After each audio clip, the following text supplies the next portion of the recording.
Genesis chapter 19. The two angels arrived at Sodom in the evening, and Lot was sitting in the gateway of the city. When he saw them, he got up to meet them, and bowed down with his face to the ground. "My lords," he said, "please turn aside to your servant's house. You can wash your feet and spend the night, and then go on your way early in the morning." "No," they answered, "we will spend the night in the square."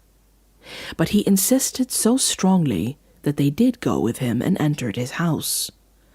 He prepared a meal for them, baking bread without yeast, and they ate. Before they had gone to bed, all the men from every part of the city of Sodom, both young and old, surrounded the house. They called to Lot, "Where are the men who came to you tonight? Bring them out to us so that we can have sex with them." Lot went outside to meet them and shut the door behind him and said, "No, my friends, don't do this wicked thing. Look, I have 2 daughters who have never slept with a man. Let me bring them out to you, and you can do what you like with them. But don't do anything to these men, for they have come under the protection of my roof." "Get out of our way," they replied. "This fellow came here as a foreigner, and now he wants to play the judge. We'll treat you worse than them." They kept bringing pressure on Lot and moved forward to break down the door. But the men inside reached out and pulled Lot back into the house and shut the door. Then they struck the men who were at the door of the house, young and old, with blindness, so that they could not find the door. The 2 men said to Lot, "Do you have anyone else here? Sons-in-law, sons or daughters, or anyone else in the city who belongs to you? Get them out of here, because we are going to destroy this place.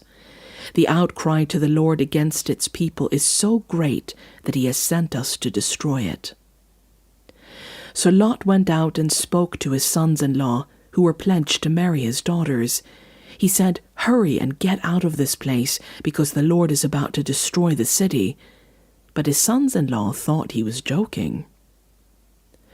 With the coming of dawn, the angels urged Lot, saying, "Hurry, take your wife and your 2 daughters who are here, or you will be swept away when the city is punished."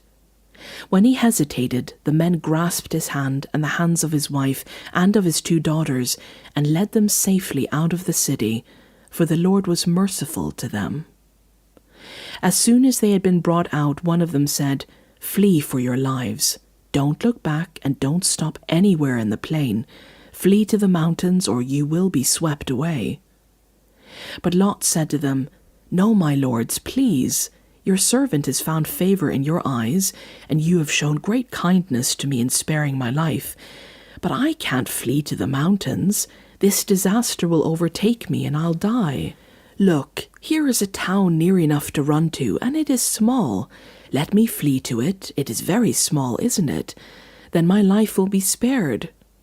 He said to him, "Very well, I will grant this request too. I will not overthrow the town you speak of, but flee there quickly, because I cannot do anything until you reach it." That is why the town was called Zoar. By the time Lot reached Zoar, the sun had risen over the land. Then the Lord rained down burning sulfur on Sodom and Gomorrah from the Lord out of the heavens. Thus he overthrew those cities and the entire plain, destroying all those living in the cities and also the vegetation in the land. But Lot's wife looked back, and she became a pillar of salt. Early the next morning, Abraham got up and returned to the place where he had stood before the Lord. He looked down toward Sodom and Gomorrah, toward all the land of the plain, and he saw dense smoke rising from the land, like smoke from a furnace. So when God destroyed the cities of the plain, he remembered Abraham, and he brought Lot out of the catastrophe that overthrew the cities where Lot had lived.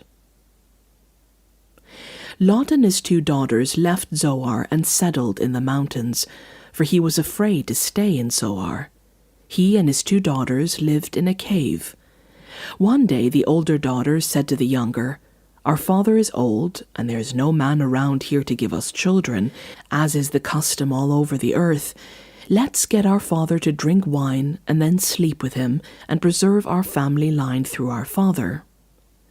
That night they got their father to drink wine, and the older daughter went in and slept with him. He was not aware of it when she lay down or when she got up. The next day the older daughter said to the younger, "Last night I slept with my father. Let's get him to drink wine again tonight, and you go in and sleep with him so we can preserve our family line through our father."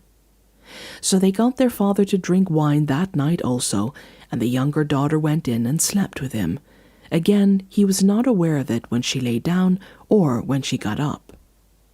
So both of Lot's daughters became pregnant by their father. The older daughter had a son, and she named him Moab. He is the father of the Moabites of today. The younger daughter also had a son, and she named him Ben-Ami. He is the father of the Ammonites of today.